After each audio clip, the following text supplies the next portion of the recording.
Evidences of evolution. काय म्हटलेलं आहे? इव्हिडन्स म्हणजे प्रूफ. तर काय आहे? मॅव PCE. मॅव PCE. So M for morphological evidence. A for anatomical evidence. V for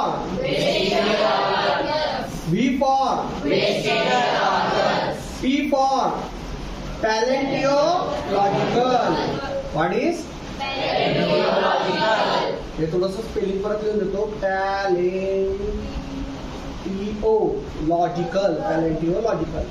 Okay. Then C for connecting links and E for embryological evidence. Morphological मध्ये काय असतं?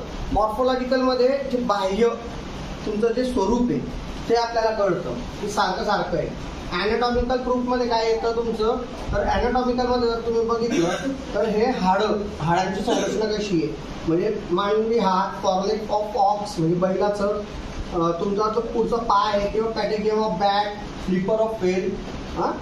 देन थर्ड आलं वेस्टिजियल ऑर्गन. आपल्याला अक्कल दाढ आहे किंवा आपल्याला अपेंडिक्सचा प्रॉब्लेम होतो.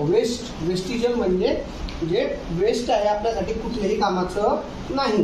नंतर पॅलेंटिओलॉजिकल, जसं डायनासॉर्स वगैरे हे होते, देवमासा मोठा होता, पण होते हे कशावरून? तर कार्बन डेटिंग मेथड केली जाते यांच्यासाठी. कुठली मेथड? देन त्याच्यानंतर आलं तुमचं कनेक्टिंग लिंक्स, जसं की डगबिल प्लॅटिपस आहे. ओके, डगबिल प्लॅटिपस हे असं प्राणी आहे जे अंडीही देतं आणि दूधही पाजतं आपल्या बाळाला. ममल आहे तर दोघंही असणार हे. आणि बाकीचे पण हे कनेक्टिंग लिंक्स आहे जे आपण डिटेलमध्ये बघू. कनेक्टिंग लिंक्स म्हणजे जी दुवा जे वेगवेगळ्या प्राण्यांना कनेक्ट करतात ते. अँड द लास्ट वन एम्ब्रिओलॉजिकल म्हणजे गर्भ.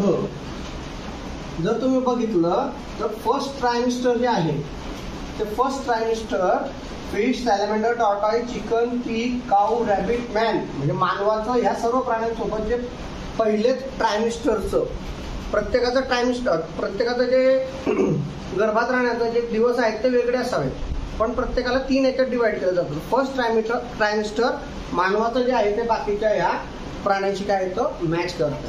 कळतंय? चला व्हिडिओ बघा का मग घरी? नक्की का? उद्या प्रश्न विचारेल.